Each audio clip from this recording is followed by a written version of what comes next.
यहाँ भन्दैछ जसलाई चाहिँ उहाँले पहिलेबाटै चिन्नु भएको छ, उहाँले तिनीहरूलाई आफ्नो पुत्रको रूप समान बनाउनलाई धेरै भाइहरू मध्ये चाहिँ मध्ये उहाँ चाहिँ ज्येष्ठ हुन् भनेर अगाडिबाटै नियुक्त गर्नुभयो।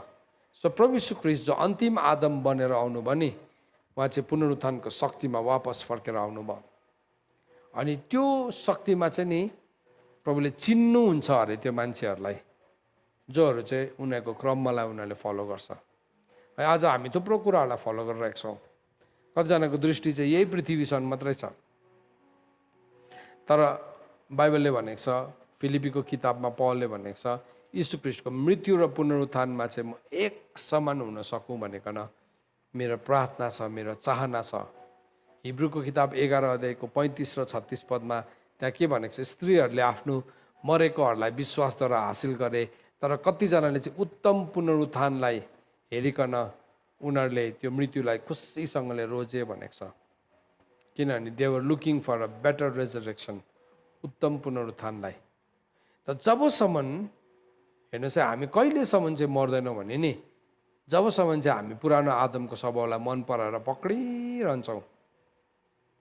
अनि अब त्यो मान्छेलाई चाहिँ दुध खुवाउने वचन नै भनिरहनुपर्छ सधैँभरि। तर पुरानो आदमको स्वभावलाई यदि हामी त्याग्न तयारी भयो भने चाहिँ नि हाम्रो जीवनमा शक्ति प्रकट हुन्छ। हाम्रो जीवनमा चाहिँ साँच्चै नै पुनरुत्थानको शक्ति देखा पर्छ।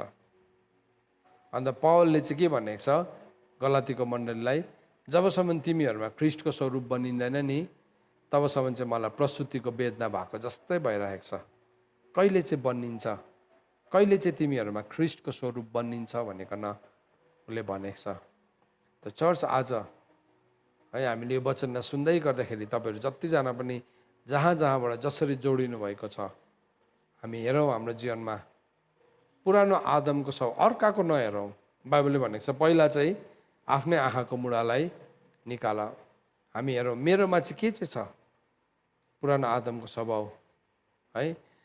भोलिको बिहान नयाँ करुणा हुन्छ नि, मारिदिनुहोस् त्यो कुरालाई। किनभने पवित्र आत्माको शक्तिद्वारा you can put to death. हामी शरीरको चङ्गाई पैसा धन भनिन्छ, हामी यस्तो एक्साइटेड हुन्छ, खै कति आज 12 कति बेला बज्छ होला है, 12 बजेर 1 मिनट जाने बित्तिकै नयाँ करुणा हुने रहेछ नि है, हामीले त्यस्तो सम्झिरहेको हुन्छ। तर अनन्त धनलाई देख्यो भने चाहिँ नि हामी अनन्तताको लागि काम गर्छौँ।